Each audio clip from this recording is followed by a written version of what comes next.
Hi hello welcome to my channel Gayatri Surendra wellness and vlogs. ఎందుకు నేను యూట్యూబ్లో ఏ వీడియోస్ ఏ shorts upload చేయలేదంటే రీజన్ ఇదన్నమాట. ఇదన్నమాట రీజన్. మేము హౌస్ని ఖాళీ చేసి మా ఓన్ హౌస్కి వెళ్తున్నాము. ఓన్ హౌస్ అంటే కొత్త కన్స్ట్రక్షన్ చేసేది కాదు, ఆల్రెడీ ఉండి వచ్చిన హౌసే. మేము మళ్ళీ అక్కడికి షిఫ్ట్ అయిపోతున్నాం. కొన్ని రీజన్స్ వల్ల వేరే ఊరికి వచ్చి సెటిల్ అవ్వాల్సి వచ్చింది, అమ్మ వాళ్ళ ఊరికి. బట్ ఇప్పుడు మళ్ళీ రీబ్యాక్ మేము అత్తయ్య వాళ్ళ దగ్గరికి వెళ్ళిపోతున్నాం అనమాట.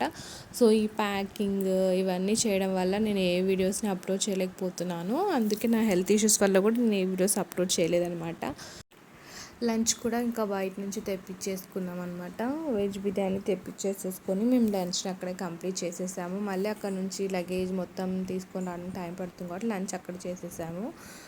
అరౌండ్ 3 o'clock అలా వెహికల్ వచ్చింది.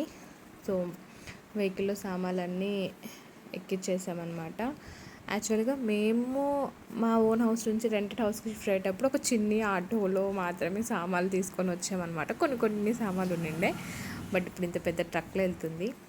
ఇది మేము రెంటెడ్ ఉన్న హౌస్ అనమాట. చాలా బాగుంటుంది, సింగిల్ బెడ్రూమ్ బాగుంటుంది. ప్రతిదీ కబోర్డ్స్, ఒక స్టోర్ రూమ్, ఒక చిన్న కిచెన్, పెద్ద హాల్, బయట కొంచెం వరండా, 2 అటాచ్డ్ బాత్రూమ్స్. చాలా బాగుంటుంది అనమాట.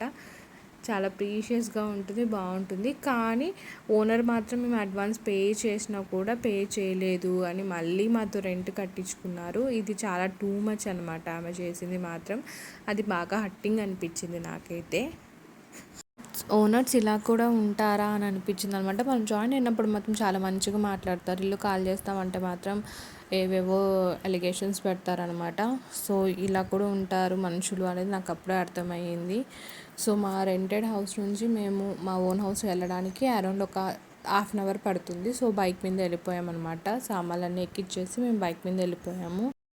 అక్కడ నుంచి తెచ్చుకున్న లగేజ్ మొత్తం ట్రక్లో నుంచి అన్లోడ్ చేసేసి ఇప్పుడు ఇవన్నీ సర్దాలన్నమాట. ఇవి సర్దడానికి ఎన్ని డేస్ పడుతుందో తెలీదు. ఇవన్నీ సర్దిన తర్వాత ఒక 2-3 days తర్వాత నేను కంటిన్యూగా నా వీడియోస్ని నేను అప్లోడ్ చేస్తాను. మీరు కూడా నా అలాగే రెంటెడ్ హౌస్లో ఉండి సఫర్ అయ్యి ఉంటే ఒకసారి కామెంట్ చేయండి. అండ్ అలానే నా ఛానల్ని సబ్స్క్రైబ్ చేసుకోండి.